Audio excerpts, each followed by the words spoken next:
Students, welcome to railway and police আড্ডা 247 বেঙ্গল। সকলকে এই চ্যানেলে স্বাগত জানাই। আশা করি সকলে ভালো আছো এবং সুস্থ আছো। যে বিষয়টা নিয়ে আজকে কথা বলবো সেটা হচ্ছে যে আমাদের এক্সাম পোস্টপন্ড হয়েছে কলকাতা পুলিশের, এবং কলকাতা পুলিশ এসআইয়ের যে এক্সাম পোস্টপন্ড হয়েছে এবং কলকাতা পুলিশ কনস্টেবলের যে এক্সামটা এগিয়ে এসছে, সেই বিষয় নিয়ে কিছু কথাবার্তা আজকে আমরা করব। হ্যাঁ, অনেকে ভিডিও শুরুতে এসে আমার এই লুকটা দেখে কমেন্ট করতে পারে, স্যার এটা কি করেছেন না করেছেন, বা অনেকে ভিডিও শুরুতে এসে স্যার ও থাম্বনেল দেখে আসবে, এসে বলবে যে দুমদাম ভিডিও স্যার, ভিউজ আনার জন্য আপনি ভিডিও বানাচ্ছেন, ভিউজের জন্য কি না কি করে, এরকম বসে দু চারটে উল্টোপাল্টা কমেন্ট করে দিয়ে চলে যায়।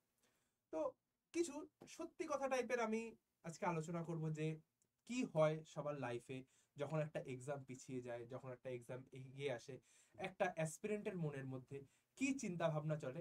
এটাই হচ্ছে আজকের বিষয়বস্তু। বেশি বড় করব না, ভিডিওটা ছোটর মধ্যেই রাখার চেষ্টা করছি।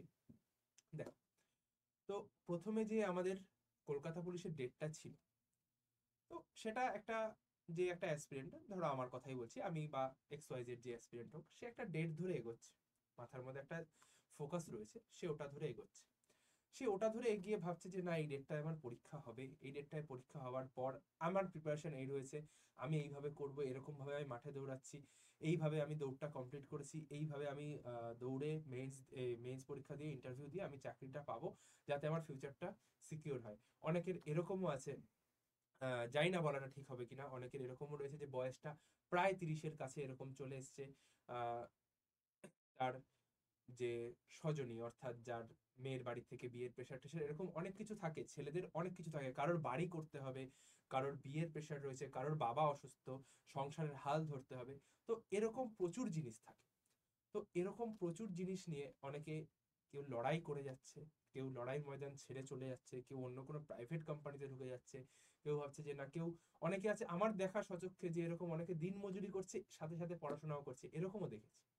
তো একটা ডেট যখন পিছায়, তো একটা ডেট পিছিয়ে যাওয়াতে এই পিআরবি বোর্ড আমাদের মতো এই সাধারণ ছেলেদের কথা কি ভাবছে না? তো এই যে একটা কথা, যে পিআরবি বোর্ড কি করছে, পিআরবি বোর্ড এক্সামটা পোস্টপোন করে দিল। এক্সাম একটা পোস্টপোন করেছে, একটা ডেট এখনো টেন্টেটিভ ডেট আমরা দেখতে পাচ্ছি। আগে নোটিশটা একটু দেখি, নোটিশটা একটু দেখি। এই যে দেখো, যেটা কলকাতা পুলিশের এসআই ছিল সেটার কিন্তু পোস্টপোন ডেট রয়েছে এখানটায়, আর একটা যেটা আমাদের ফেব্রুয়ারি মাসে হওয়ার কথা ছিল সেটা আমাদের নিয়ে চলে এসেছে ডিসেম্বর। অর্থাৎ ফার্স্টে যারা এসআইটা দিয়ে বসেছিলে যে আমি এই চাকরিটা পাবো, এটা করব এটা করব, তো তাদের জন্য তো একটা হতাশা রয়েছেই। তারা ভাবছে কবে হবে, রেজাল্টটা কবে বেরোবে। কিন্তু আমি বলবো যে হতাশাটা এনো না মনের মধ্যে, যে ভাবো যে না ঠিক আছে, আমি আরেকটু বেশি সময় পেয়ে গেলাম নিজেকে প্রিপেয়ার করার জন্য। মেইনস একটা হিউজ এক্সাম, মেইনসে তোমাকে ভালো স্কোর করতে হবে, না হলে সবার থেকে পিছিয়ে পড়বে। ইন্টারভিউ একটা ভালো লেভেলের ইন্টারভিউ হয় এসআইদের ক্ষেত্রে। তো সেই জায়গাটাকে দাঁড়িয়ে, সেই জায়গাতে দাঁড়িয়ে তুমি যদি দেখো এতদিন এত কষ্ট তুমি সহ্য করে এসেছো, তো আর একটু যদি করতে পারো, আর একটু যদি করতে পারো, তাহলে কিন্তু তুমি একটা সুউজ্জ্বল ভবিষ্যতের দিকে এগিয়ে যাবে। ঠিক আছে? আর যারা এই পরীক্ষাটার জন্য লেডি কনস্টেবল পুলিশ, কলকাতা পুলিশের কনস্টেবল এবং লেডি কনস্টেবল যেটার জন্য ভেবেছিল ফেব্রুয়ারি হবে, অনেকটা সময় পেয়ে যাব, তাদের হাতে কিন্তু সময় নেই ভাই। সময় কিন্তু এগিয়ে এসছে, সময় কিন্তু অনেকটা এগিয়ে এসছে, সময় কমে গেছে। যারা মক ভেবেছিল যে আমি ডিসেম্বর থেকে মক চালু করব, তাদের কিন্তু হাতে সময় কমে গেল। তাদের কিন্তু এখন থেকেই মক দিয়ে দিয়ে দিয়ে চ্যাপ্টার অ্যানালাইজ করে করে করে নিজেকে আরো তৈরি করতে হবে। ঠিক আছে? তো নিজেকে আরো তৈরি করার এই যুদ্ধে, নিজেকে আরো তৈরি করার এই যুদ্ধে আমি তোমাদের একটাই কথা বলবো, যে যেখান থেকে পারো, যেভাবে পারো, জাস্ট মক দাও ভাই, জাস্ট মক দাও, আর কিচ্ছু না। মকটা কিভাবে দেবে? ধরো যে কোনো একটাই গেলে 100 নম্বরে তুমি 70টা কোশ্চেন অ্যান্সার করেছো, এবার তুমি দেখো ওই 70টার কোশ্চেনের মধ্যে তোমার কিভাবে ফল্ট হলো, কোন চ্যাপ্টারে, সেই জায়গাটা ভালো করে পড়ে নিয়ে আবার মক দাও। 70 থেকে 75 হলো, 75 থেকে 80 হলো, এইভাবে তোমাকে করতে হবে। এবার এবার বলছি, আবার একটু ফিরে আসি যে এক্সাম পোস্টপনের ক্ষেত্রে। তো ওটাই বলার, যে পোস্টপন হয়ে গেছে মানে ভেবো না যে পরীক্ষাটা হবেই না।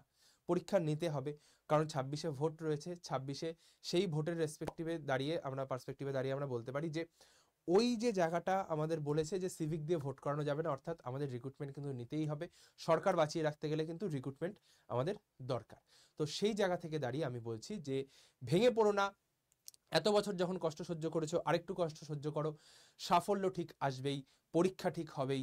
আর পরীক্ষা যখন একবার রেজাল্ট বের করে দেবে তারপরের প্রসিডিওর কিন্তু একদম ঝড়ের গতিতে এগিয়ে যাবে, তুমি বুঝতেও পারবে না যে এই এলো এই গেল, এরকম হবে। ঠিক আছে। আর এদের ক্ষেত্রে বলছি যে যারা ডব্লিউপি কনস্টেবল এবং কেপি কনস্টেবলকে টার্গেট করছো তারা কিন্তু আরো ফোকাস হয়ে যাও, আরো ফোকাস হয়ে যাও। এক্সামের লেভেল কিন্তু বস আর লো লেভেল থাকবে না। এক্সামের লেভেল যদি এখানে এতদিন ছেকে থাকে, এক্সামের লেভেল কিন্তু এখানে হবে, কারণ সবাই নিজেকে আপডেট করছে, সবাই নিজেকে আপডেট করছে। একটা সিটের পিছনে যে লড়াইটা সেটা কিন্তু দ্বিগুণ নয়, 3 গুণ নয়, 4 গুণ নয়, 5 গুণ নয়, 10 গুণ কিন্তু বাড়বেই, কারণ সবাই ভাবছে যে আমার ওই একটা সিটি দরকার, ওই একটা সিটি দরকার। মিউজিক্যাল চেয়ারের মতো যে যাকে হোক ধাক্কা মেরে ফেলে ওই একটা সিটি নেবে। তো সেই জায়গা থেকে দাঁড়িয়ে বলছি ভাই, প্র্যাকটিস কিন্তু ছেড়ো না, প্র্যাকটিস ছাড়লে কিন্তু পিছিয়ে পড়তে হবে। এবার যারা মনে করছো যে স্যার আমি আপনার ইউটিউবের ক্লাস দেখে প্র্যাকটিস করব, তারা প্র্যাকটিস করো, কোনো অসুবিধে নেই। আমার ইউটিউবে রিজনিং ম্যাথ দুটো ক্লাসই যাচ্ছে, আমিই করাচ্ছি। যার অসুবিধা হচ্ছে সে ওখানে এসে বলো স্যার আমার এখানে অসুবিধা হচ্ছে, আমার নাম্বার তোমাদের কাছে ডিরেক্ট দেওয়াই থাকে, কোনো অসুবিধা নেই। ঠিক আছে। আর যারা মনে করছে স্যার আমি এখনো আরো একটু ভালো, আরেকটু যদি এফোর্ট, মানে আমি তোমাকে এটা বলছি, দেখো সবসময় মনে রাখবে যে জ্ঞানে ইনভেস্টমেন্ট, অর্থাৎ নলেজে তুমি যদি কিছু ইনভেস্ট করো সেটা কখনো বৃথা যায় না। এবার সেই জায়গা থেকে দাঁড়িয়ে তুমি বলতে পারবে নিজেকে, ধরো আজ থেকে 1 বছর বাদে যারা চাকরি পেয়ে বেরিয়ে গেল, যারা চাকরি পেয়ে বেরিয়ে গেল তারা তো গেল, আর যে চাকরিটা পেলো না, 26 বছর 27 বছর বয়সে যে চাকরিটা পেলো না, তার মাথায় কি থাকবে যে ইস চাকরিটা পেলাম না। তার মাথায় কিন্তু সে বলতে পারবে না যে আমি 100% দিতে পেরেছি। ভাই 100% দেওয়ার পরেও যদি তুমি অসফল হও, তখন তুমি বলতে পারবে যে হ্যাঁ আমি আমার 100% দিয়েছি, তাও অসফল, তুমি তোমার নিজের মনকে বুঝ দিতে পারবে। কিন্তু তুমি যদি 100% না দাও, সেই জায়গাটা কিন্তু তোমার থাকবে না, নিজের কাছে তুমি সেই জায়গাটা বলতে পারবে না, নিজেকে নিজে বলতে পারবে না, আয়নার সামনে দাঁড়াতে পারবে না যে ভাই যে আমি 100% দিয়েছি। এটা কিন্তু তুমি কাউকে বুক ঠুকে বলতে পারবে না ভাই যে আমি 100% দিয়েছি। তো তাই বলছি যে যারা মনে করছে যে না আমি এই পুজোর আসছে, পুজোর সময় থেকে একটু একটু টাকা বাঁচি, একটু টাকা খরচ করে যদি স্যারের কাছে পড়ি বা অন্য কোথাও যেখানে হোক, যে যেখানে পড়ো ভাই জাস্ট পড়ো। আমি তোমাকে বলছি যে যদি মনে করো যে আমাদের ব্যাচে আসবে, আমি তোমাকে বলছি না যে আমার ব্যাচেই আসতে হবে, আমি এটা তোমাকে বলছি না। আমি তোমাকে বলছি যে ভাই তুমি নিজেকে আপগ্রেডেড রাখো, নিজেকে পিছিয়ে রেখো না। তার নিজেকে এগিয়ে রাখার আমি তোমাকে একটা ঠিকানা দিতে পারি, যেটা হচ্ছে সংগ্রাম ব্যাচ, যেখানে আমি পার্সোনালি রিজনিং এর চ্যাপ্টারটা এতটা ধরে ধরে করিয়েছি, তুমি ক্লাসগুলো দেখলেই বুঝতে পারবে। ইউটিউবে দেখো, আমি আগে ধরে ধরে করাতাম, এখন আমি র্যাপিড ফায়ার করাচ্ছি। জাস্ট টার্গেট হচ্ছে আমাদের 35 মিনিট 30 কোশ্চেন, বা 40 মিনিট 30 কোশ্চেন, বা 25 কোশ্চেন 30 মিনিট, এরকম হচ্ছে কি টার্গেট থাকে। কিন্তু যখন আমি ব্যাচে করাচ্ছি তখন একদম প্রপার ওয়েতে সিস্টেমেটিক্যালি আমি করিয়েছি চ্যাপ্টার ওয়াইজ। ম্যাথও সেরকমভাবে, আদার সাবজেক্টও কিন্তু সেরকমভাবে চলছে। তো যারা মনে করছে যে না আমি আমার 100% দেবো, আমি আমার পুজোর খরচ থেকে একটু একটু একটু করে টাকা বাঁচিয়ে আমি এই ব্যাচটায় আসতে পারি, 900 সামথিং টাকা দাম হবে হয়তো, ঠিক আছে, তার সঙ্গে একটা বইও ফ্রি পেয়ে যাবে প্র্যাকটিসের জন্য। আর কি চাই ভাই, 100% তো তোমার হয়েই গেল, এবার বাদ বাকি এফোর্ট কিন্তু তোমাকে দিতে হবে। তো যারা মনে করছো যে ভাই স্যার আমি ব্যাচ নিতে চাই, জাস্ট তোমাকে আমি একটা নাম্বার লিখে দিচ্ছি স্ক্রিনে, তোমাকে আমি একটা স্ক্রিনের উপর নাম্বার লিখে দিচ্ছি।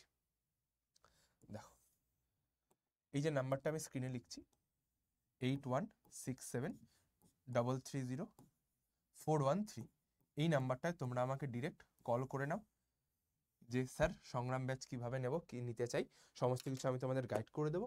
আর যারা মনে করছো যে না স্যার আমি সংগ্রাম ব্যাচ নিতে চাই না, বা আমি ডাইরেক্ট ইয়ে থেকে পারচেস করতে চাই, বা সংগ্রাম ব্যাচ নিতে চাই না, তারা কার্তুজের শুধু বইটাও নিতে পারো। কিভাবে করবে না করবে সমস্ত কিছু আমি দেখিয়ে দিচ্ছি, কিভাবে করবে না করবে সমস্ত কিছু দেখিয়ে দিচ্ছি। জাস্ট আড্ডার এখানটায় গেলে অল কোর্সে গিয়ে স্টেট এক্সাম, অ্যাপেও তাই, ওয়েস্ট বেঙ্গল দিয়ে তুমি দেখবে এখানটায় ওয়েস্ট বেঙ্গল পুলিশ বলে একটা জায়গা রয়েছে। দেখো এখানটায় কিন্তু ডাবল ভ্যালিডিটি হয়েছে, অর্থাৎ তুমি 2 বছর দেখতে পাবে, 2 বছর দেখতে পাবে 262টা অনলাইন লাইভ ক্লাস, 53টা মক টেস্ট, 9টা ইবুক, একটা কার্তুজ বই সমেত। ঠিক আছে, কত দাম? 999 রয়েছে ভাই, এত দিতে হবে না। তুমি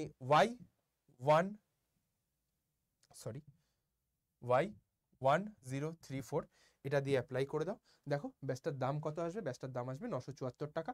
এটা যদি তুমি ফোন থেকে কেনো, তাহলে তোমার দাম আসবে 961 টাকা, উইথ ডাবল ভ্যালিডিটি, উইথ বুক, যেটা তোমার হার্ড কপি বই, যেটা তোমার বাড়িতে চলে যাবে। ঠিক আছে, এখানে গিয়ে কে কিরকম স্টাডি প্ল্যান রয়েছে সব কিছু তুমি দেখতে পাবে। তো যারা নিতে চাও, আবারও একবার নাম্বারটা আমি বলে দিচ্ছি, জাস্ট এই নাম্বারটায় তুমি আমাকে ফোন করো, ফোন করে বলো স্যার আমি ব্যাচ নিতে চাই, আমার এই সমস্যা আছে, যে কোনো সমস্যা। যদি ব্যাচ নাও তো আমি এরকম বলি না যে তোমার ব্যাচ নেওয়ার জন্যই তোমার আমাকে ফোন করতে হবে, তুমি ব্যাচ না নিলেও আমাকে কল করতে পারো, কোনো অসুবিধা নেই। আমার নাম্বার সবার জন্য খোলা, 8167330413। আমাকে অনেক ইউটিউবের স্টুডেন্টরাও ফোন করে, আমি তাদের সলিউশন দিয়ে দিই, ঠিক আছে? তো তোমাদের কাছে একটাই জিনিস বলার, প্রিপারেশনটা ছেড়ো না, হালটা ছেড়ো না বন্ধু, জাস্ট নিজেকে আপগ্রেড করতে থাকো, সাফল্য নিশ্চিত তোমার হবেই। তো ভিডিওটা আর লেন্দি করছি না, এখানেই এই বক্তব্যটা বলে শেষ করছি। আর নতুন যে আপডেট আসতে থাকবে সবার আগে তোমাদের আমি জানাতে থাকবো। তাহলে আজকের ভিডিওটা এখানে শেষ করলাম। সকলে ভালো থেকো, সুস্থ থেকো আর যুদ্ধে থেকো।